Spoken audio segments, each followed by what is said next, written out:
Hey all, hope all is well. This is another video in the Road to Grandmaster series, and this one I'm going to go over my round 8 game from the Marshall GM Invitational. Now, if you followed the round 7 game, you know that I had a draw, a very, very good defensive hold against Grandmaster Oliver Barbosa, and in round 8 I was hoping to, get out of my defensive stance and, be able to put some pressure on my opponent. My opponent in this one was International Master Alex Ostrovskiy, someone that I've known for quite a long time as we both came up playing chess in the Marshall together. He's a few years younger than me, but very, very talented, and we've had quite a similar trajectory in terms of our ascendance from like Master to FIDE Master to IM. It seems like we've been close in rating for some time. In fact, actually, he got his first GM norm, and then I think I got my first GM norm like a week and a half later. So, really funny how that works. And he's a good guy. Feel like I know him decently, and he's always nice to talk with and a fun player to play against. In any case, there are no friends on the board, so I was definitely trying to beat him, and we definitely had gone back and forth. Now, I was white, so I tried to put pressure on him, and let's see what happened. So I went d4. He went knight f6, knight f3, and then d5. And I knew Ostrovskiy, for the most part, was a Slav player, so I was trying to figure out, okay, what am I going to do against that? I actually opted to play e3, which is, kind of what I had been playing around this time for quite a while, was this d4, knight f3, e3 stuff. If you've seen any of the previous games in this tournament, particularly my round 1 game against Brandon Jacobson, you know that, the system has not been one that's been successful this tournament, and I think it's because, if you do something for long enough, your opponents are going to catch up. So I wound up not really having advantages at all with the white pieces, and something to think about, not necessarily trotting out the same line every single time out there, because it's just much easier to game plan against you. Anyways, after e3, you went c5, which is a little bit different than Jacobson did. Again, I think he went for a system with e6 and b6 and bishop b7, and he eventually played c5, but not right away. c5 right away is very principled. It says, what, if you're not going to commit to playing c4, I'm going to commit to it. So it makes a lot of sense. I went c3 here, trying to mix it up a little bit. In previous rounds, I'd entertained bishop e2 or bishop d3, even c4 I'd played before. But I thought that with c3, I was aiming to get a reversed semi-Slav type of system with white. The idea is that I was going to try and get that system a tempo up and take advantage of it. Now, Ostrovskiy went e6, and that kind of put a thorn in my plans, because the normal move, if you're going to play the semi-Slav reversed, would be knight c6. And then after knight b2, now something like e6, and I might consider taking on c5 and playing b4. But e6 was a little bit more flexible, and I think it was a good choice. Reason being is now you say, okay, I might put the knight on d7, maybe not on c6. I have choices. Or maybe I'm just going to actually develop my bishop and castle right away and not commit my knight. So I think that was a good move, just to sort of, keep himself flexible. I went knight d2 anyway, just keeping that theme going of playing the reversed semi-Slav, or as it's known with white, it's called the Korley system. And then black went bishop e7. I think that's totally playable. Again, delaying this b8 knight from developing for a little while, just not to get a very theoretical Korley type of system. I went bishop d3, keeping with that theme, and then b6. And I think this is a very, very good choice by black, and also kind of undermines my ideas to a certain extent. Because again, my whole theme was I was going to take on c5 and play b4. Now taking on c5 is not desirable, because if I take like this, you see he's going to take with the b pawn, and he has this really nice pawn mass in the middle, and even the half-open b file to work with later in the game. So this exchange would not have been desirable. And so because of that, I wound up castling, but this is not the position I envisioned when I went in for this. Black castled as well, and I thought, okay, now I need to go for a different plan. My plan of taking on c5 is not really a thing anymore. So I decided, I was kind of frustrated and I wanted to get an interesting position. So I went for knight e5. I thought, you know what? If he's not going to allow me this plan and he's delaying the knight of c6, why can't I, take this outpost and, be a little bit more aggressive? So that was my mindset. Queen c7 was played, reasonable move. And now I went for queen e2. My idea with queen e2 was to stop any potential bishop a6 trade. A lot of times you'll see the most powerful piece for white in these types of systems is the light squared bishop. And so I didn't want to get those traded. You can also argue for a move like f4 right away. Point being is that in many positions, the most important square for white to actually control is the e4 square. And by playing f4, you don't actually control the e4 square, but you give way for the queen to come to f3 and eye that square that way. And so an argument could have been made that f4 would have been more to the point, and then queen f3, and not wasting time with queen e2. Now, black could still play bishop a6, but I think the argument here is that after a capture like this, and then queen e2, black's knight on a6 is a little bit misplaced. It has to go backward. And, maybe white can argue that he achieved something here. Although I would say that some of these light squares are a little bit sensitive now that the bishops have been traded. So anyways, queen e2. Bishop b7, really reasonable move. Again, eyeing this e4 square. And I went a4 because I still wasn't sure quite how I should handle this position. Again, if you're a positional player, and I think I am a positional player for the most part, you really feel reluctant to weaken squares, and f4 was a move that I just did not feel comfortable with right away, permanently weakening the e4 square. Now, the issue is if I'm playing knight e5, I'm pretty much obliged to play f4 and justify my knight on that outpost. Otherwise, it's not going to be secure there for an extended period of time because I'll eventually be able to challenge. So if I want my knight to stay there, I'm going to have to play f4. But a4 really is a signal that I'm not fully committed to the plan yet. And that's a bad sign because if you're kind of, hesitant, you're an indecisive, you're not going to get the best outcomes. So really I should have gone for this f4 move pronto. Now, a4 does have some ideas. Essentially, I'm kind of prophylactically anticipating that black may consider closing the center with c4. And what a4 does, it discourages that because I'm at least controlling the b5 pawn or b5 break and, preventing that eventual push, at least temporarily. But on the flip side, you can see that as long as my rooks aren't connected, that's not good. And, I also need to think about putting my bishop on b2 or just getting it somewhere where it has some purpose or getting my kingside play going. So anyways, after a4, knight b7 was played, and it was here that I realized, what am I doing? Because if I take on d7 and say, you know what, I'm going to give that, that square up, after queen takes d7, black just has a better position here. I mean, basically, it has better control of the center, and the issue is my rooks aren't connected and black's rooks are connected.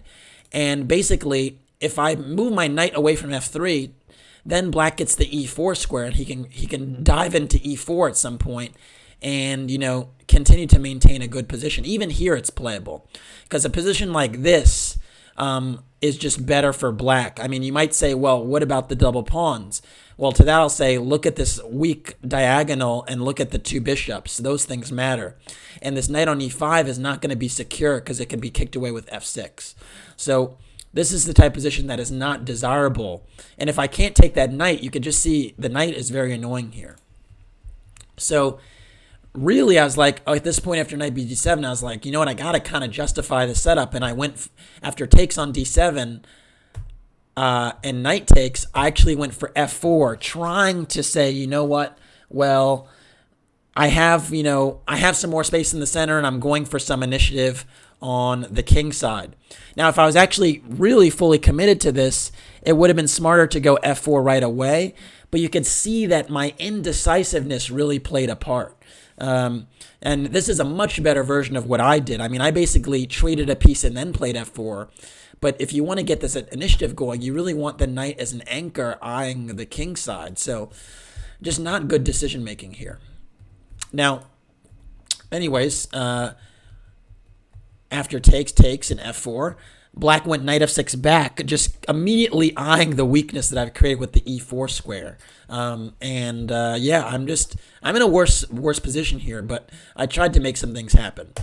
I went knight f3, saying, you know what, okay, this is weak, but maybe this is sensitive. Maybe I could put my knight there.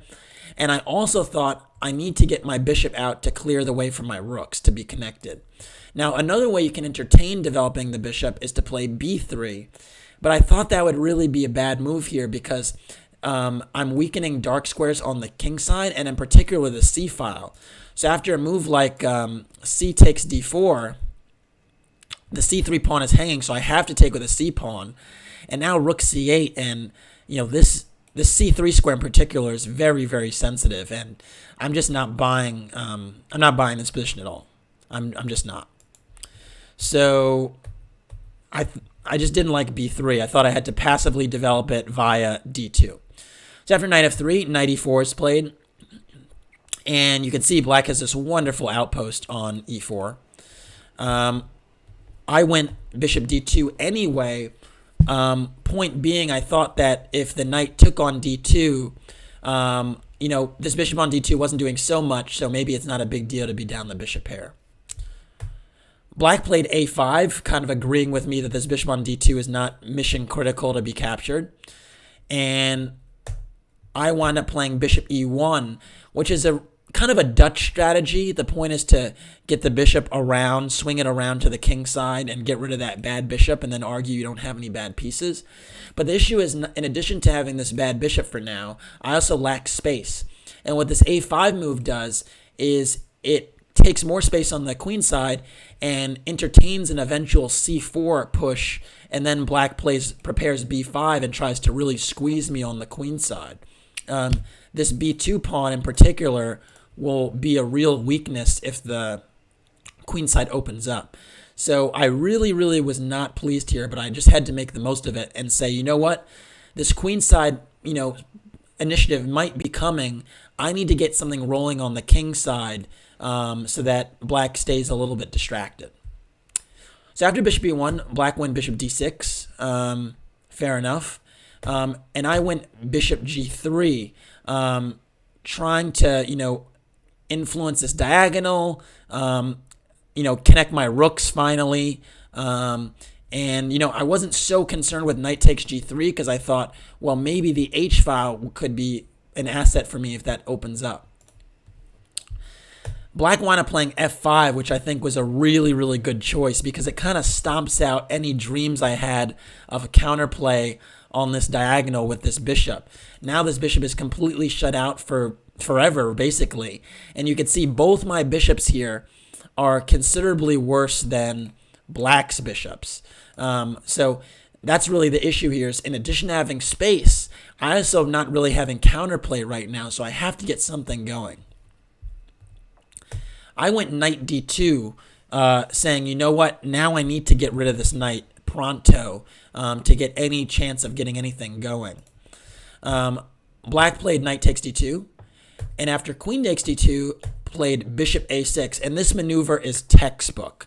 Now, I was saying before I played this queen e2 maneuver to stop bishop a6, but now that my queen had to trade on d2, now I'm forced to give up these bishops, and this light square bishop is the pride of the Korley position, the pride of many of these f4 type of positions where you go for this type of stonewall. And now that bishop is gone, you can see all the light squares behind it are porous. So I'm going to have some problems here. And it's just an issue. So long term, with all my pawns on dark squares, and I have the dark squared bishop left, it's not going to be pretty. But I can't do anything about it. I went bishop takes a6 just to at least misplace the rook on a6 because it was going to be traded anyway, this bishop. So I thought maybe I misplaced the rook slightly. And after rook takes a6, I went queen e2, getting a tempo on that rook, and also now making sure my queen is at least fixed on some light squares, because I need to eye these light squares now that I don't have any control of them any other way. Black went c4, which is a really, really nice move. Again, look at this pawn chain. It's really, really nice, restricting my mobility, and I have to get some counterplay going. I went bishop h4, and this was the beginning of a plan that was, fairly desperate, but I have to act fast. If you look and see what Black's plan is, Black is just going to try to break with b5, double the rooks, maybe even get an Alekhine gun on the b2 pawn, and I'm going to be totally screwed, man. So I have to get something going on the king side. And so I was thinking my only chance on the king side is to somehow get this bishop in the game and to blast open the king side with g4. It's the only way. So I set on this as quickly as possible. So bishop h4, queen b7, reasonable move, eyeing the b5 break. And now g4, bang. I have to go for it. I have to try and get some counterplay going before I just have a losing position on the queen side. So it's a race. b5 was played. He ignored it. I think that was a reasonable move because, he's just going to try and get on with his own stuff. I played a takes b5. Note that I really don't want to allow b4 or b takes a4 because with both those moves, he's going to wind up hitting me with tempo later. So I thought at the very least I take, but now my rook has this file to work with, and it's not necessarily best for the queen to be the one that's leading the charge against the b2 pawn. Normally, if you have a bunch of pieces lined up against a particular piece, you don't want the queen to be in front because that's the piece you can't afford to lose first. So I was happy that at least the queen was leading the charge because it meant that he probably is going to have to remaneuver his pieces. So after queen takes b5, I went rook f2.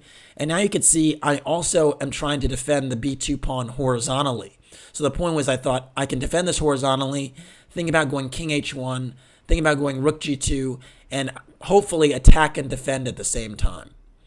Note that if I played g takes f5 right away, that actually would be extremely ill-advised because after e takes f5, Black would have a new target to work with, which would be the backward e pawn.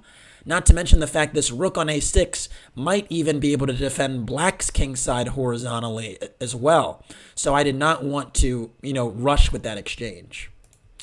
Keeping the tension. It's a theme in many, many different types of positions. So anyways, a4 is played. You can see this pawn is, fixing this weakness here and potential battering ram. I went king h1, again, trying to shift all the play to the g file. Going for broke here. And then after g6, I went rook g2. Again, preparing to line stuff up. Black went king f7 now, and I think it's kind of an acknowledgement that I might have something going here because now at least Black could say, you know what? Yeah, I see these rooks are lining up on this file. I see that maybe your queen might even step over. You have some ideas. I'm acknowledging them.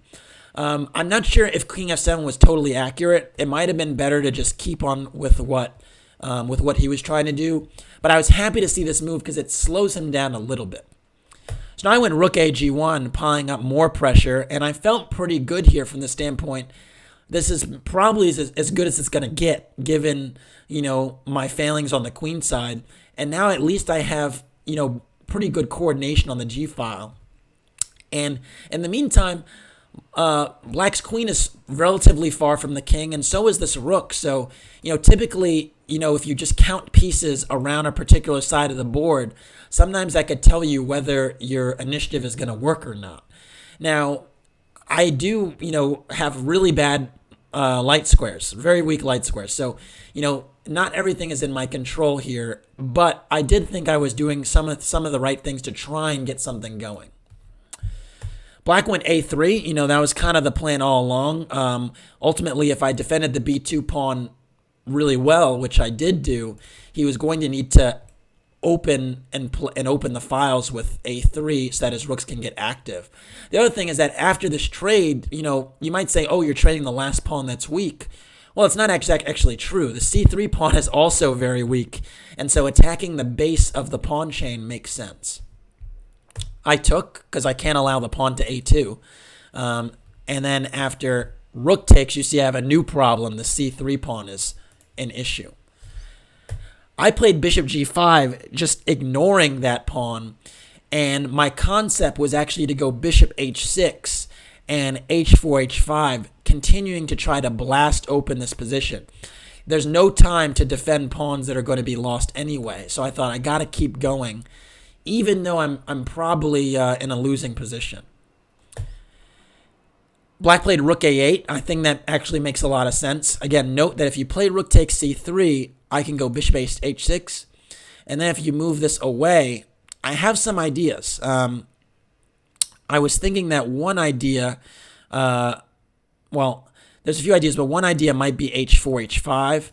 Another idea might be g takes f5 and then rook g5, believe it or not, trying to get in something like rook takes f5 check. And then queen h5. Now, again, I'm not so sure these ideas work, but they're at least scary to handle over the board, and so I can understand why he didn't take the pawn. So anyways, rook f8, and now I went h4, again, continuing with that other plan of h5. Again, note that taking an f5 right away does not really bring me any dividends because he's going to take with the e pawn, and then this e3 pawn becomes a real target. And something that I was concerned about, believe it or not, was actually queen e8 and then queen e4, which is a lovely, lovely maneuver. If the queen gets to e4 here, not only is my rook on g2 pinned, so I can't entertain any, sacrifice or batteries here, then he can also train his pieces on this e3 pawn with queen e8 and rook e8. So just to give you an example, let's say I play h4 now, queen e8, h5, queen e4, and I can't manage to get any counterplay here because now this rook comes to e8, my rook on g2 is pinned, I'm not buying this position at one bit. So that was another thing I had to just be on the lookout for, is taking right away does not make any sense. So anyways, h4, queen b3 was played, and now this queen is trying to support a rook a2 push. I'm actually wondering, and I was thinking after the game, whether rook a2 was something that could have been played. I mean, normally you don't want to give up two rooks for the queen, but I was thinking here that maybe it's not such a big deal if the queen invades. Something to think about. There might be some checks here, though. Might be a little dangerous. I wasn't entirely sure there was a perpetual, though. So it's kind of like, I'm going for broke. I might have perpetual. I might not, but we'll see. And I don't know. I wasn't totally buying it because all these pawns are so weak. So that was one way to go. And, the other thing is if you play rook a2, if I have to trade my rook, then there's no attack here. So if I go like queen f3 and then there's like a trade, I'm kind of running out of artillery, and now he's moving in for the kill. So tough spot. So anyways, h4, queen b3 is played, and now I went g takes f5 because I thought this was my last best chance to get in. And now that the queen is not immediately touching the e8 square, I thought that it's worth it now to take, because after e takes f5, there's queen f3, and again, the queen has left the protection of the d5 pawn. Now, this is double-edged because you could see that, I have weakened this pawn as well. This pawn is going, but I just had to go for it here. That's what I felt. Black played king e6, which is a move I had seen.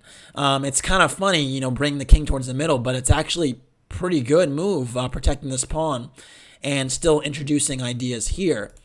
I thought that I would have counterplay on the g file, but it turns out that it's not as fast as I'd like.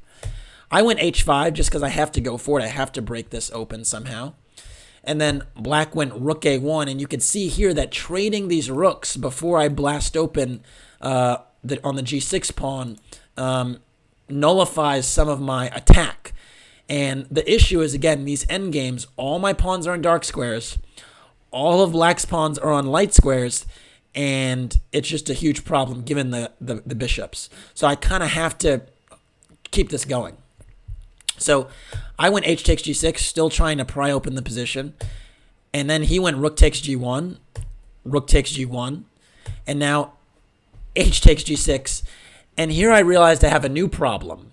The h file is open. So I still have not managed to, get at the g6 pawn. But now c3 is weak, and the h file is a vulnerability, And my chances are dwindling. Although I will say, I have not, I've done well just to fight in this position. I mean, if you looked at the position 15 moves ago, it looked like I had nothing, and I managed to scare out this king to e6. So it's the little things. Anyways, I went bishop h4, again, trying to get this rook on the g6 pawn. And black went rook g8, trying to defend this pawn and keep the integrity of his position. And now I went queen g2, trying to get in with queen g5. I thought that here's my chance to play queen g5, queen f6, and get into the position. Queen b7 was played, but it turns out in this position, there's probably a better move than queen b7. And so I'm going to allow you to pause the video here, black to move, and try to find a better move than queen b7 that probably wins the game for black. All right, hopefully you paused the video. You got a chance to think about it. The move I was petrified about when I saw, after I played queen g2, was the move g5. And I was like, oh man, this is big trouble, because basically if I play bishop takes g5, now there's actually rook h8 check, and you can see my king is totally naked here, and I can't escape on the g file, and I just lose material because, well, I lose my queen, because I can play bishop h4 first, but after rook takes, I still have no escape square on the g file, and I just lose the game. So g5 is a really strong move that stops the queen from entering, and just really, puts me in a tough spot. Now, the flip side is that black is not actually threatening to take the bishop, because I can take the rook is pinned. But the point is, by clogging the g file now black is actually free with the queen to take on c3 and to encroach closer towards the king side. And we could see if the queens come off the board and the structure remains the same, I'm done. So that is a key idea that was missed by my opponent. But g5 would have won the game. And note that if I move the bishop away, let's say I go, well, first of all, if I go bishop f2, again, there's this rook h8 problem. But if I go bishop g3, well, even rook h8 here is sufficient, and I just don't believe after bishop h2 that this is holdable after g4. I mean, look at this bishop is so ugly. This rook is active. Again, all my pawns are in dark squares. I don't believe this can be saved. So, yeah, huge lucky break for me that g5 wasn't played. Queen b7 was played, and now it gave me the opportunity to enter with my queen with queen g5. And now you could see that this rook is tied to the g6 pawn, but also the g6 pawn can't be pushed. And I'm threatening queen f6, which would really wreak havoc to this king on e6. So black had to parry that threat and played bishop e7, and this gives me the opportunity to trade. And now we're at a position where it's 4 versus 4, and black still has a little bit more space on the queen side. I mean, the c3 pawn's backward, but the issue is the king is kind of naked on e7, and there's not going to be any effective way to shield it from checks. So the game kind of petered out. I went king g2. Ostrovskiy went rook a8. I went king f3 now, protecting the e3 pawn and attacking g6. Black went king f6 and actually offered a draw here, which I accepted because, the position's actually totally equal. We both have pawns that are going to be tough to cover. And basically, if I go rook b1, he goes rook a3, and I can just check him. And this can end in a repetition, because if he leaves this pawn, I could take it. And also, I can also entertain playing rook d6 and capturing on d5 as well. So really, it'd be smarter actually if I actually ever attack the pawn on, let's say I attack the pawn on let's say after rook b1, he can even play rook a5. That might be more precise, just defending the d pawn. And okay, we might just end in a repetition with these checks because, again, my king can't really get involved in the game without e3 or c3 being a weakness. And basically our weaknesses offset each other. So anyways, that was it. It was a very illuminating game. I thought that, I basically played very indecisive in the opening. I went for a Korley, but then I wasn't willing to really go for it with F4 and the knight on E5 because I didn't really truly believe in the attack. And then I realized how desperate my position was, and I had to attack. And so I am curious to see what would have happened if I attacked from the jump, but it just wasn't. I just didn't bring that energy to the game, so I kind of was indecisive and got into a tough spot. But I fought through it, and I managed to, keep it a little bit complicated, and, luckily I escaped. All right. Well, thanks for watching. Please like and or subscribe to the channel. And if you want to support the Road to Grandmaster journey, please do so by making a donation in the PayPal link in the description below. Take care.